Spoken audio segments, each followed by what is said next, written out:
we have Linda's absent tonight, and Bill's going to be late, but we have a quorum, so we're going to proceed. Is there anybody that'd like to address the board this time? Hearing none, we will move on. We would need approval of today's agenda. So moved.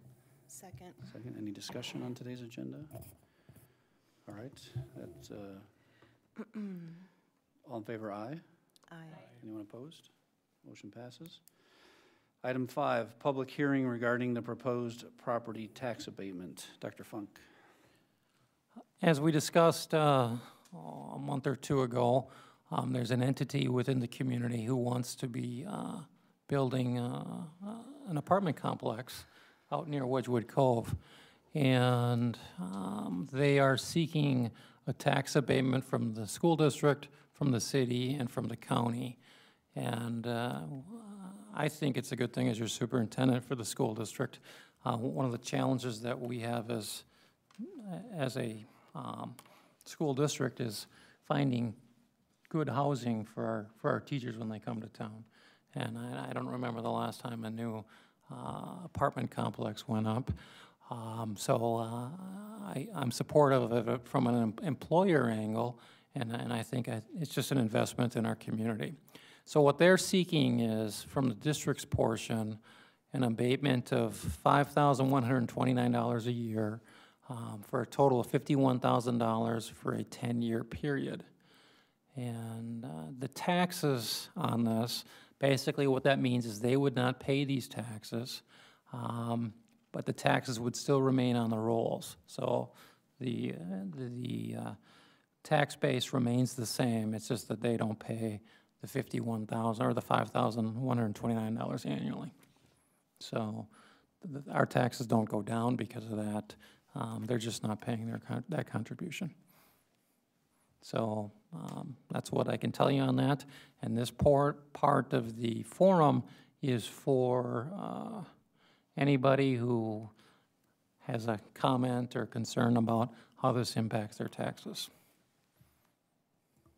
Yeah, so this is the time for public input on this topic. It's going to be in the agenda later, which is when if we have board member comments. Now, you could comment now as a public member, but the board members would comment later. Is there anybody from the public that would like to comment on this topic? If not, we'll close that hearing and move on. Item 6, consent item. I need an approval, motion to approve the consent items as listed. I'll move approval. Is there a second? Second. Any discussion? All in favor, aye? Aye. Opposed, same sign. Carries. All right, item 7, curriculum and instruction. We're going to have a presentation from Tom Jensen from the truancy department about that program and some changes he'd like to see. Tom?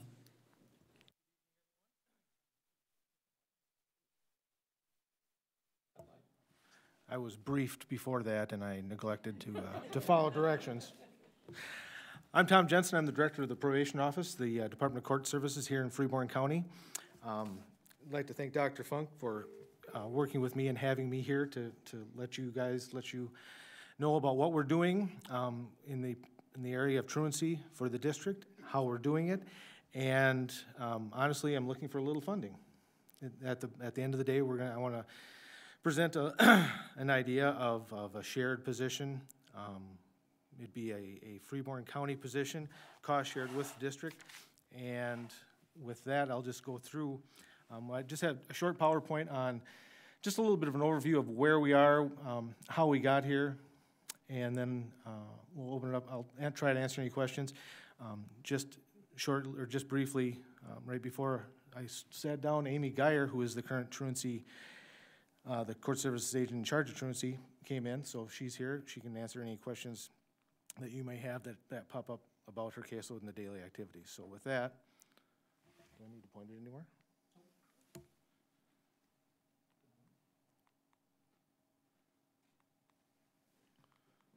Oh, there it went. So going back to 1998, the Freeborn County Attorney's Office developed what can be termed as a task force to intervene with the issue of truancies. It was countywide. I was a representative from our office at that time, included all the out-of-county schools, the Sheriff's Department, Police Department, and Human Services. And the main goal was to identify and address the at-risk behaviors and the educational neglect and truancy that was going on in the county. Prior to '98, there was no real formal program or intervention to deal with the truants and the kids that weren't going to school. So in late 1998, Freeborn County applied and was awarded a federal grant funding the 4 specific programs that you see listed. The Freeborn County Healthy Families Program. We formed a restorative justice program that was based out of the county attorney's office, a countywide truancy intervention position, personnel, and a law enforcement social worker liaison to ride with law enforcement from the hours between 2 and 10, specifically for domestic situations, arrest situations that came up that involved kids. That there wasn't we thought there was going to be more of a need for that position.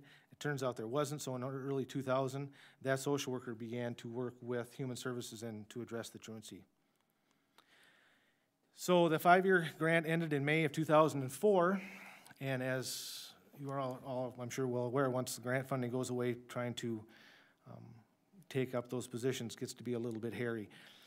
The one program that did was absorbed by Freeborn County was the Healthy Families, and that continues today. The Restorative Justice Program was terminated. The social worker truancy position was terminated, as well as the law enforcement and liaison position. The person that held the truancy social worker position, her name was Chrissy Routh, and she held on to about the end of 2004, and through the county's budget, that position was terminated again.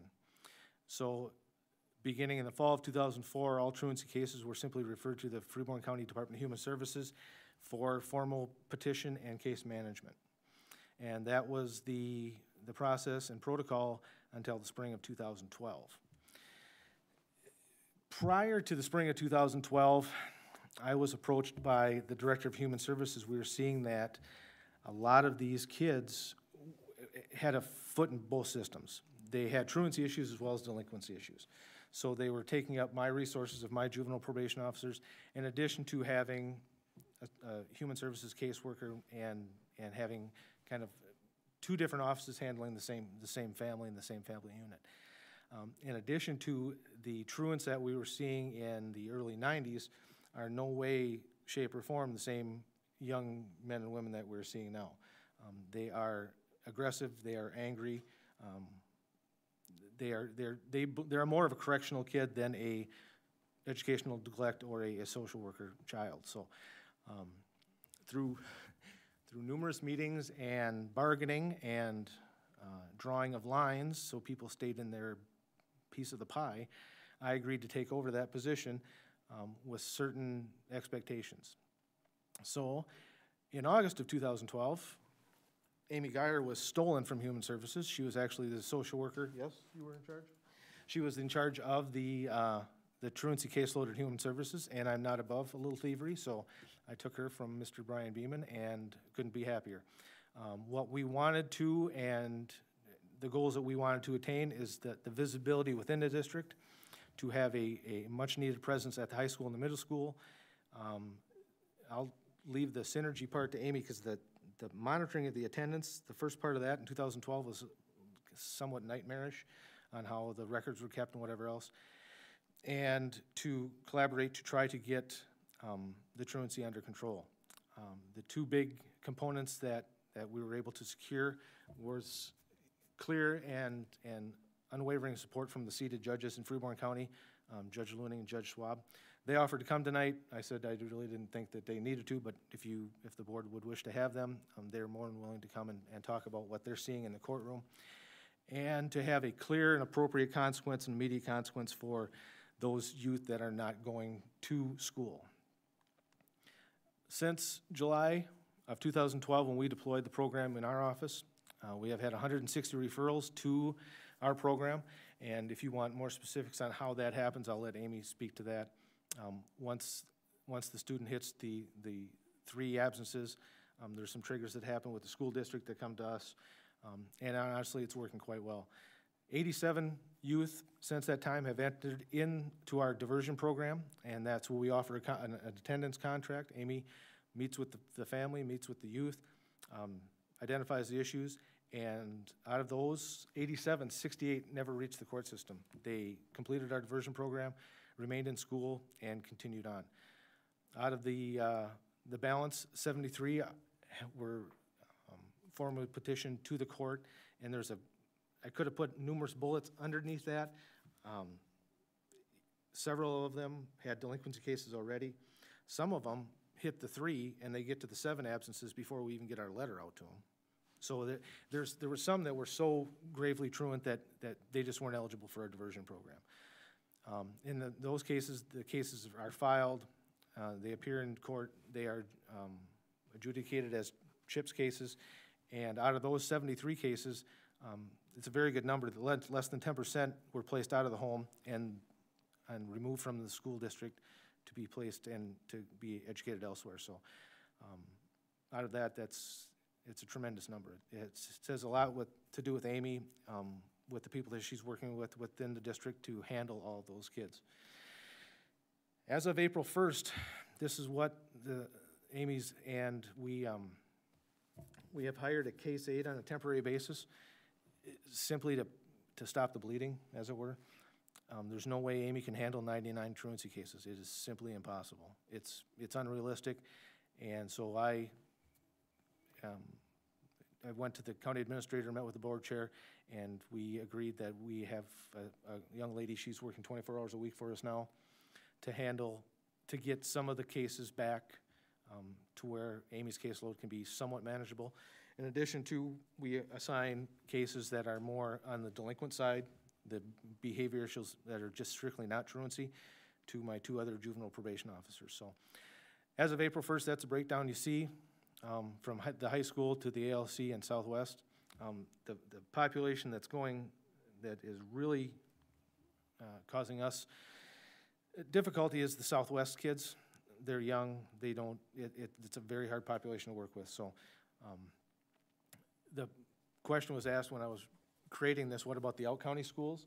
We don't, I think, and you can correct me if I'm wrong, I think there's 1 from Nurhague and 2 from Glenville that have been through the truancy. They handle all their stuff in-house. We've offered it to them, and they choose not to, they don't want to play with us. So, and they either they don't have a problem, they are ignoring the problem, or they choose not to deal with it, whatever it is. But this is, and there's, how many would you say that are online? 8, 10? There's about 10. Yeah. So there's 10 kids that, they're trying to take the short way out. So they're going to online school and different things, and they're still enrolled, but aren't getting I don't think they're getting the education they should, but that's their choice and their parents' choice. So what we have in the last nearly 2 years, 94% of the kids referred to the program remained enrolled in the Elberly School District 241. Roughly 78 students were retained with the intervention and supervision. I need to qualify that because number 3, I took that 5806 from the Department of Education. I don't know if it's accurate or not. That's a good number. Give or take. So with the number of kids we're seeing, the programs we're offering, it's clearly a win for everybody involved. It's a win for the district. It's a win for the parents and the students. They're staying in school, they're staying in the community, they're staying enrolled, they're doing what they have to do. So the issue that we're seeing again is the lower age students that are just they take a lot more time than the older kids. The current, as of right now, Amy's caseload is 76, and that's with the case aide and my other agents taking the other 24 kids to get them just able to perform the minimal amount of services. And we're seeing that go up and up. I started looking at, I think I wrote Mike a letter probably first part of February. I started looking at this last November, and it's going up remarkably every month. So something has to be done. So with that, I call it the quick and dirty little insight at it. And this is not a new proposal. Several districts in the county does. The nearest one is Malheur County. Malheur County, Austin School District contracts for two truancy agents with Malheur County Correctional Services. I am proposing that we cost share one probation officer that is strictly assigned to whatever school. We could have assigned to a school, a population, to float, whatever it may need be. Entry-level FTE, we go by the Department of Employee Relations state scale for probation officers. It's roughly $50,000. I'd like to have the discussion of that, the district, if you think it'd be money well spent, contract for half of that position. We'd maintain it in-house, provide all the benefits, all the technical support, everything else. We would present a contract review annually for review, and obviously that, so if we had a crystal ball and everything went through this year, you're looking at about $18,000 for this year from this next school year. And then, of course, it raises whatever it goes up a little bit each year, so that's kind of it in a nutshell. So Tom, we talk about these kids who are truant and they fall through the cracks, fall off the radar, we lose them. When we don't have them in the school system anymore, what's the cost to the community when these kids go out and do some of the things they're doing?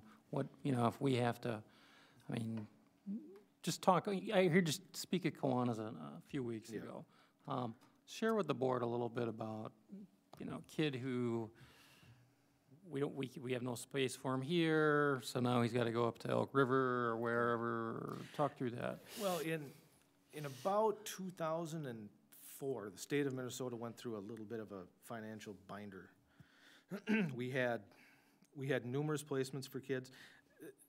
Out-of-home placements for juveniles is the single largest line item, budget item in the county. Anywhere from, if we place a kid at the Minnesota Correctional Facility in Redwig, it's $160 a day, all the way up to $3.5, depending on the level of service. So it's an enormous amount of money to be spent. When 2004 hit, it's similar to the school district that the Human Services has their bullseye on their back when it's a low-hanging fruit. When the legislature in St. Paul sees that they need to cut money, they cut the services that they think that don't affect the masses and the populations. And it's the people that don't have the voice to say, and they don't have the political backing to do it. Right, wrong, good or bad, it is what it is. So they went and they cut a ton of stuff out of the Human Services budget, which then translated into my world where we had to try to figure out what we were trying to do in keeping these kids in the county and in the school district without placing them out of the home. One, it simply didn't work because if you would go, we have numerous kids that are on probation in the options program, and there's days that my agents are out there, in the morning and afternoon. It's just for, I'm trying to think of one of the more recent ones. Last month, we have, there's very few placements that we can utilize now, and we're struggling just to find beds for the kids. Amy had a young man this afternoon? Yes.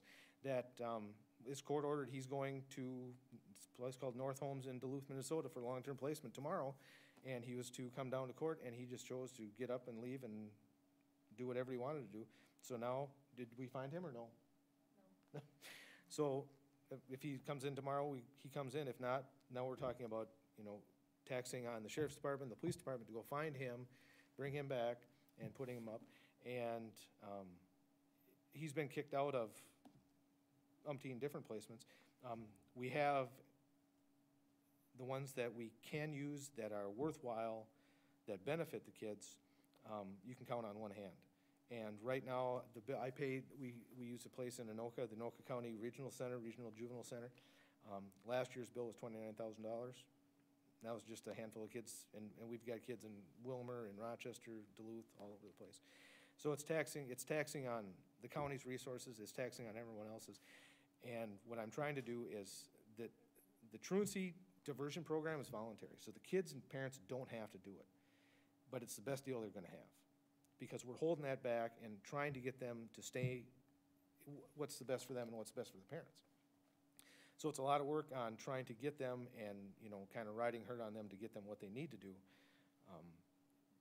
But again, it's non-mandated, there's no money for it. The county board likes to spend money on gravel. Is this recorded? So, I mean, it's the people who are banging the drum are getting the money. And so,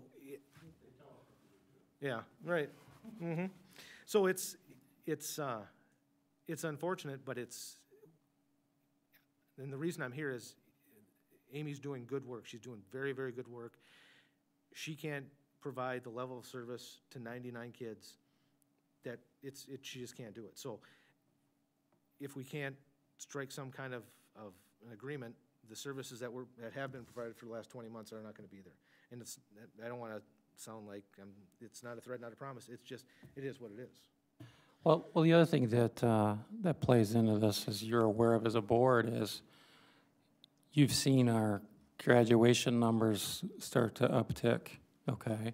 If you look back to his slides, all right, 2012, okay, is when was it Marcia Langseth and a few others really sat down at the county level and said, okay, you know, how is this thing going to work for us?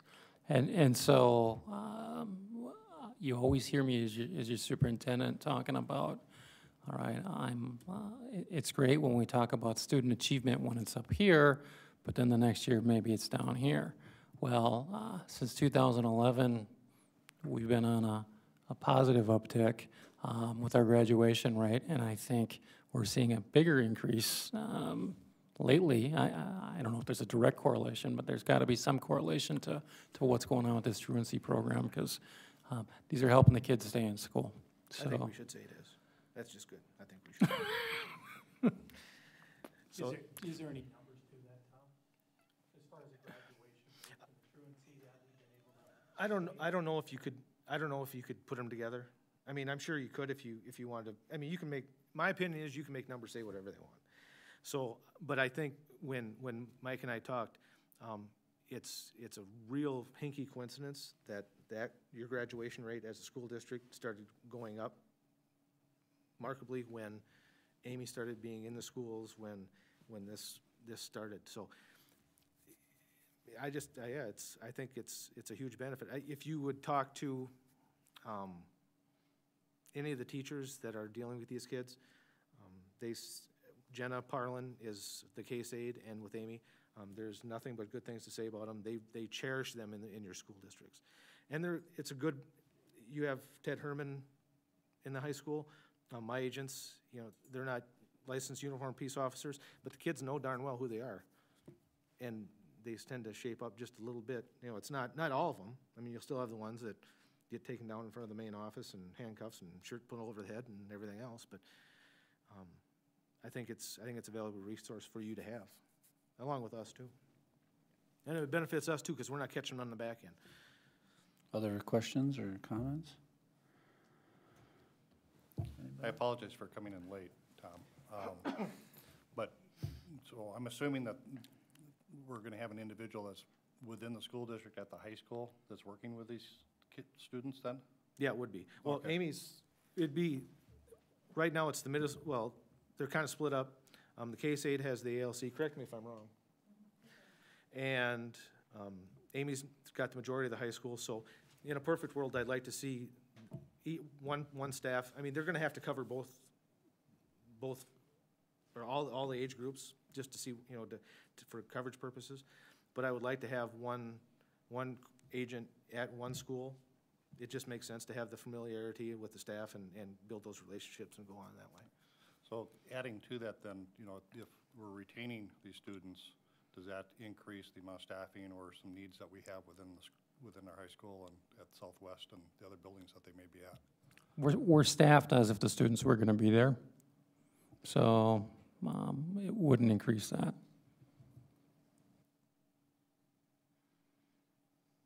I just had one comment. I think anytime we're proactive with kids and families, that's a really good thing. And so if there are more kids you're seeing at that younger age group in the Southwest, I think I'm all for supporting, being proactive down to that really ground level of where the issues are starting, because I think if you can interact with that family unit and make proactive changes or put supports and resources there, I just think that will help the kids not only throughout their life, but, you know, it's gonna help them be better students and graduate and things that we wanna see happen for kids. So I think it's really good. Another animal we're gonna have to tackle is the educational neglect cases, the kids that are under age 10. They're starting to creep up, and they automatically go to human services. But there's gonna be a little bit of power play coming on because the county attorney's office wants us to handle them, and so, but that's a whole nother piece when you're dealing with kids that are 7 and 8 that aren't going to school. It's mom and dad are, you know, clearly not around, or they're at the nasty habit or wherever they're at. So that's gonna be another population, and we haven't went down that road yet. Great. Any other questions or comments? Mike? So Tom or Amy, you know, we're looking at 99 kids right now.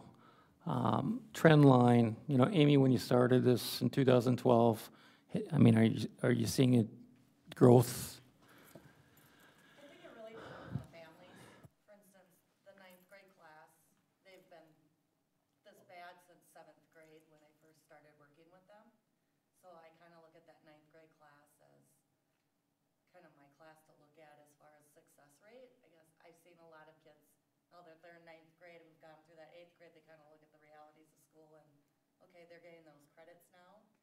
8th grade's difficult because they don't think it matters. A lot of the parents that we dealt with, the previous truant officer dealt with, I'm dealing with those kids, their kids. I mean, and so the mentality in that home of school not being important is pretty prevalent there. This year, 6th and 7th grade has been pretty tough. Those kids are a lot more manageable because I always kind of say, because they get a little scared. You know, you can kind of come in pretty harsh and they'll get it and turn it around, where you got 8th and 9th graders telling you where to go. There's some families we cannot change. We place kids left and right every school year. Nothing changes, but there's some that do. I have one that I've dealt with since when I was at Human Services since he was 12 and he's 17 now, and he's enlisted in the National Guard, and he's gonna go. And you know what? That was something he needed to learn on his own. Very difficult truant, but you know, once we got him some connections. I think the high school's also got a lot of good things going. Teachers, you know, teachers are more communicating this year than they have been in the past, and that helps a lot when communicating with these families, because kids don't think that they're seen. And so usually me approaching them and saying, we notice, a lot of kids just need that. They need us to say, oh, okay, I notice, I'm not gonna get away with this. They realize there's a law in place and that there's consequences. They notice in the hallways, less and less kids are in the hallways. They know what's going on.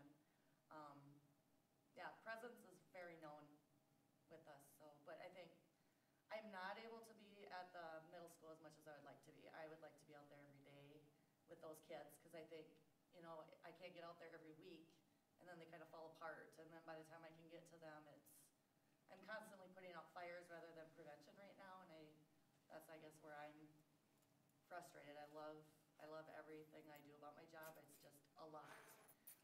I look forward. I've started to be like a teacher. I look forward to those breaks just so I can catch up. But I mean, yeah, there's a lot of good things going, but there's a lot of things that could be better. Great. Well, thanks for both of you for coming, and obviously thank you for the important work that you do. This is an informational item for us tonight. Part of adding an FTE is going to be part of the budgeting process, which we'll be going through soon. But mostly that'll fall on Mike and Lori. And so individual board members, if you have comments for Mike or Lori as they go through the budget and start thinking about FTEs, I'd ask you to contact them directly. But yeah, Jill, go ahead. I am in full support of supporting this position. I think this population needs a lot of support around it, and this obviously is working. So I think that's a good thing, and the value that it has, not only to the student, but to the community, far outweighs the money that would be putting in, so I would like to see us move ahead when it's time. So then, what we would do is look at the budget, and she's working on it as we speak. And then we'll get a hold of you, Tom, and then, as I think I've heard from the board, this is a pretty big priority. We'll have you prepare something for just approval with the board. Do you want me at a formal meeting to present again, or how do you want, no? No, I don't think, So what I'll do, I'm not about reinventing the wheel, so I've got the stuff that Maurica, I don't even know what district is Maurica County. Or Austin Public Schools. So I've got their contract, I'll just forward that to you, and you can change your, and because they want liability stuff, I'll just give you everything that they have, and we'll go from there. Yep, I'll give it to you. Any other questions? Wait, one more question. Yeah, Jill has a question. Jill? You mentioned, I'm just wondering, like Julie was talking about, being proactive. I was wondering if you had any ideas for preventative care. I know you mentioned the educational neglect. Is there anything else that you see that we can do preventatively before even Southwest or at that critical age? That's the golden bullet. Yeah. So I'm on the speaking tour now.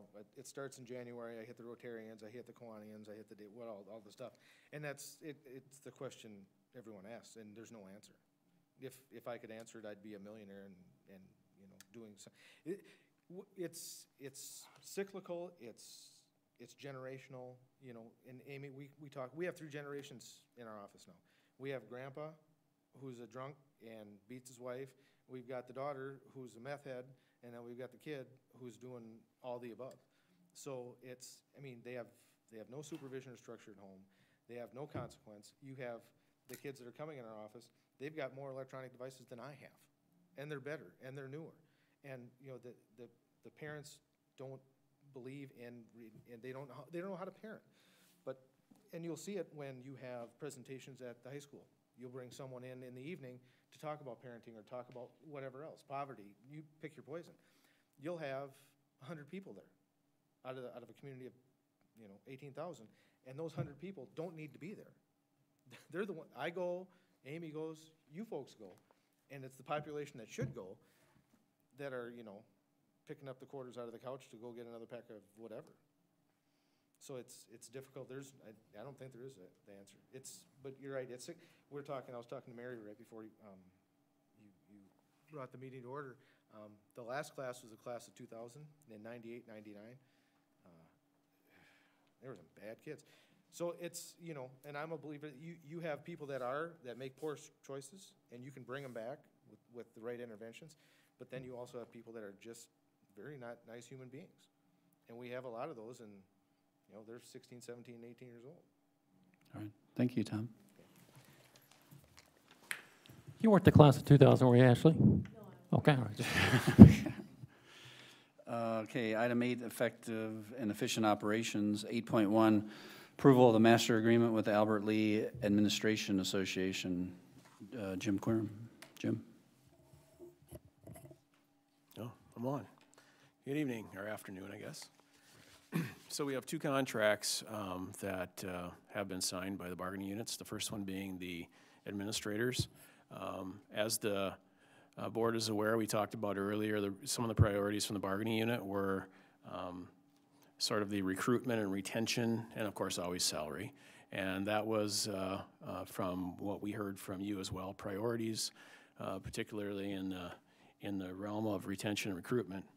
And so you've already seen the summary. A couple of things I'd like to mention. One, on that whole idea of excuse me, retention, since the question was brought up, I did email the rest of the big 9 HR directors and asked them what has their attrition rate been like over the last several years as far as building administrators. And so some of them got back to me. Particularly Owatonna and Mankato and Austin. So if you got a couple minutes here, I'd just like to kind of walk through that to give you an idea, see where we fit as far as the number of administrators and how much movement there's been. With ours over the last 3 or 4 years, we have 10 or 11 administrators, depending upon the year, depending upon what's going on with the ALC. This year we have 10, but in the past we've had 11. So in the last 3 or 4 years, we've had 2 retirements. We've had 2 promotions to directors outside of the district currently. 1 a principal became a superintendent, and 2 went to the Metro. So out of 11 positions over the last 3 or 4 years, that's been our stats. Owatonna has 11 building principals or assistant principals. They've had a retirement. 3 left the districts for other positions. 1 got a promotion to a director within the district, and 1's on special assignment currently. Austin has 12, so they're pretty similar to us as well. 12 principals or assistant principals.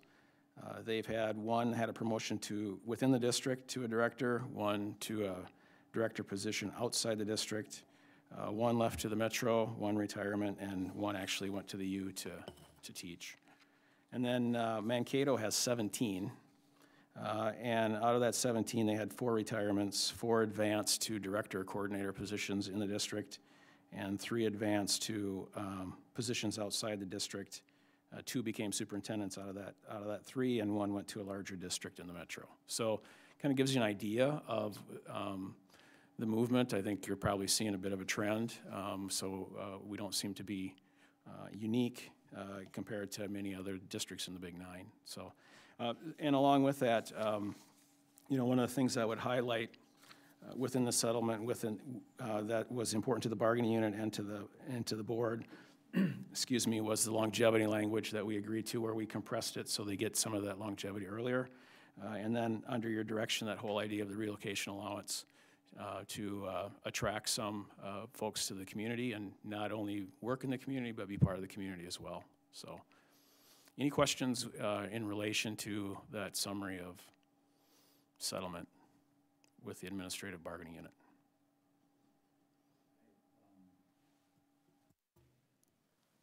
The lights are so bright, I can't tell if this is on anymore. When I was reading through the contract, the vacation days that are listed are different for the positions. I wasn't quite following that. All administrative contracts are based on 260 days. That's why you see this large number of vacation days for, like assistant principal at the high school is only 210 work days. So if you have 210 work days and 11 holidays, you're at 221. Well, then you have to have 39 vacation days that you account for. So it's based on the contract. Okay. Correct. Thank you. Other questions for Jim? And just a comment, that's not a change to their work days. That's just how it was. Right, I just put, know yep. the numbers are different and Yep. couldn't figure that, okay. Yeah, one of the biggest things is that reformatting, clarifying a lot of things in the contract that were either outdated or in the wrong spot, and getting it in line with MSBA's recommended model format. Let's just do them singly. Any comments, questions, or concerns about that contract? So it's an action item that we'll have to vote on here shortly. Anybody? Dave? Just the middle school principal, that's, just comment on that. Is that a growing number that we need that help, or is it just a position that should have been there a while ago? Right, we're just, no, I think it could be a swing position. That could be. I'll touch base on that one. What we have right now is we moved when Jay Crabtree, the city reduced the amount of liaison officers a few years ago. So when they did that, we had a counselor at the high school, or at the middle school, who moved out of town. So we had basically we had a vacancy of a police liaison and a counselor. So we ended up putting a assistant principal in to kind of fill both those positions. So currently John Double, he's I think in his 3rd year of doing that, but he's called a principal on special assignment because there is no middle school principal in the bargaining unit, or assistant principal in the bargaining unit. So we're not creating a new position. We're just codifying the fact that we have an assistant middle school principal in the district. And it's at the rate of pay negotiated between the group and the bargaining unit. So that's kind of the thought process behind it. We're not adding anything, it's just a. Is it more dollars, like creating this position, or just codifying it? Like you said? It's actually, it's no dollars at all. It's, because the guy filling the position is John Double. He will still be the middle school, or the high school principal, assistant principal on special assignment to the middle school till John gets another job someplace else in the district, or goes somewhere else for a position, because he's not gonna take a reduction. It's a little bit less than what an assistant principal at the high school gets. Does that go away then? Does that special assignment principal position go away then? When John does, yes. Yep. So it's no money, there's no new dollars at all in that position. Good question. Other questions or comments? If not, I would entertain a motion to approve the master agreement with the Albert Lee Administration Association. Is there a second? I'll second. second. Oh, okay. Go ahead, Dale second. Okay. Any discussion? I will be abstaining due to a perceived conflict of interest. Okay, please note that in the minutes. Other comments? That's still okay with quorum? Yes, we still have, yep. All right, so all in favor, aye? Aye. Anyone opposed? Okay, motion carries. 8.2, approval of master agreement with support staff, District 241, Jim Querum. Turn myself off. That might be okay. So the support staff contract, some of the priorities, as we've discussed before, they are obviously looking for salary enhancements. They wanted a fair method for all, everybody in their bargaining unit, no matter what step they were on. So they proposed a flat rate at each step, which we agreed to. And also to provide some flexibility in the contract. I think, mutually beneficial language for recognizing experience. In the past, their experience has been limited by contract language, and this would afford the ability to move new employees up. So the flexibility was kind of the word with theirs. We've gone over some of those specifics already, and theirs was a 2-year contract as opposed to the administrators, which was a 3-year, and that was the main pieces in there, as I laid out in the summary of settlement. Any questions for me? Does that stay then, will 2 years be consistent going forward, or is that more of a catch-up time frame? 2 years is normally what our contracts are for bargaining units. Most administrative contracts are 3, so that's practice. We did do a 3-year last time with this group, and that was to get it done. I mean, it was a negotiating method that worked out for us, but we're trying to go back to 2. And the nice thing is, in the bigger picture for these two who negotiate with all the bargaining units, it's nice how we kind of have some 1 year and some another year, so that and you know that. You live it, so that they can, it just paces their stress level a little bit over a couple of years instead of just doing it all in one. Other questions or comments? If not, I'll entertain a motion to approve the master agreement with the support staff for District 241. Approval. Second? Second. Any discussion? I'll have to abstain due to an actual conflict of interest. Okay. Please note that for the record. All those in favor, aye. Aye. Anyone opposed? Okay, motion carries. I just want to thank Jim and Lori again for the negotiating, because these come complete with all the questions answered, and it's just excellent work, so I appreciate that. All right, item 8.3, resolution approving the property tax abatement. I'm just going to update Bill before you arrive. Bill, we had the public hearing where there was no comments about the tax abatement. And just to remind us, it is for 10 years and a total amount of $51,295 divided yearly for the development, as we heard earlier. Move approval. Is there a second? Second. Discussion? No discussion. All in favor, aye? Aye. Anyone opposed? Okay, motion carries. 8.4, review of school board compensation. I think it was about a year ago, or 16, 18 months, that we had a discussion as a school board about school board compensation.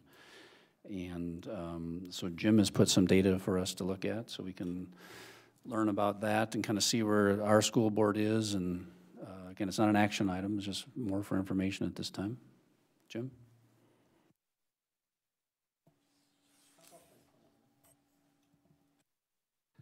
Jim is going to show you a slide on what school districts are doing, but I thought I would show you a very interesting slide that I had Ashley put together. I received feedback from the city manager and the county administrator today on elected officials. So I think this is fascinating on compensation for what elected officials receive.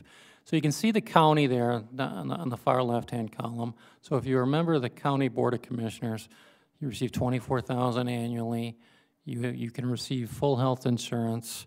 You can see the county has a budget of about $42 million. And you see the number of employees they have and the number of meetings that they attend.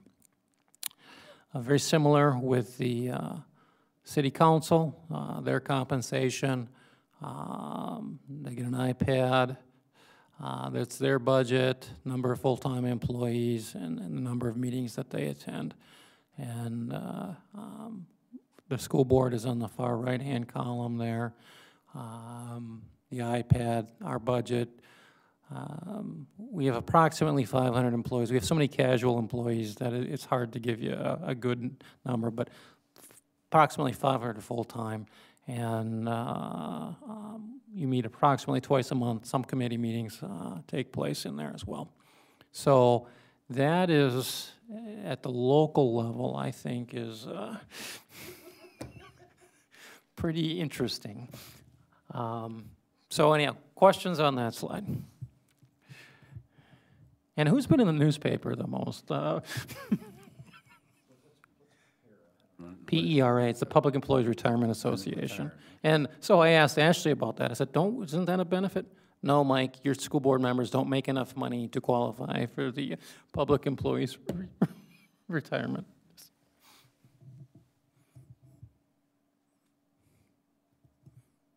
So comments, questions on that slide?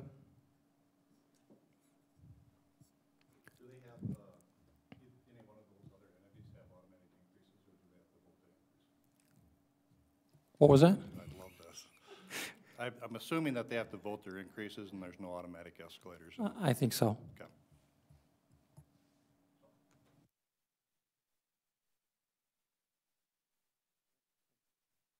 So that's sort of a local look. If we look, probably have to, maybe we'll have to go up a little bit there, Ashley. Okay. So Big Nine school board compensations, again, got some feedback from the HR directors. And you're the colored ones there at $1,200. If you, and we'll kind of scroll across, give you a chance to look, but in some districts, the board chair does make more, actually in most, than a regular board member. And in some districts, treasurer, secretary, there's some stipends in there as well. But generally speaking, if we start from left to right, you have Albert Lee and then Austin, which would be a comp that we use quite often, along with Faribault, and then Mankato, Northfield, Owatonna, Red Wing. We're on the low end. We're on the lowest end, along with Winona for regular board members at $1,200, and Rochester is at the top at $7,200 for their board members. And the average there is on the right, just to give you an average within the Big Nine. And then on the bottom part of we just looked at some are similar, some are outstate, some are a bit bigger, but it gives you an idea of a smattering of other districts. Wilmer we use very much like us, demographically, the way the district's set up, the whole works. And they're at 3,600. And then going across there, Cambridge at 3,000, Princeton 42, Waconia 33, Elk River, they're big, but Monticello and St. Michael. So it gives you an idea.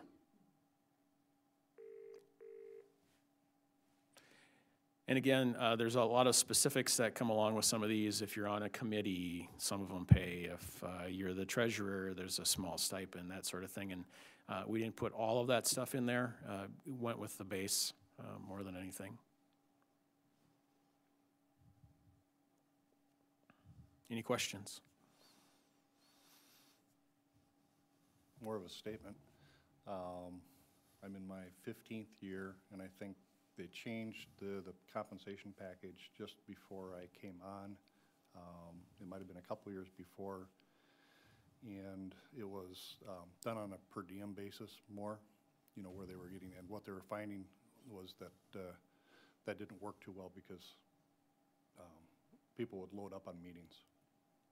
And there are still a number of districts that still go per meeting. Yeah, but you know, it's been $1,200 for 15 plus years, and you know, we've just never addressed it.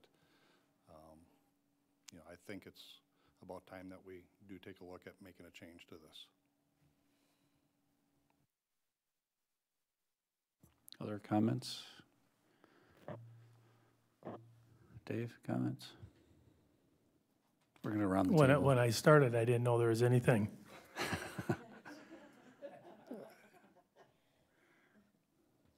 Julie? Jill?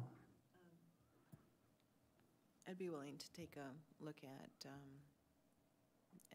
changing this, and I guess for me, if we do, I would like to see some extra on the chair position just because it's so time intensive. Okay. Julie?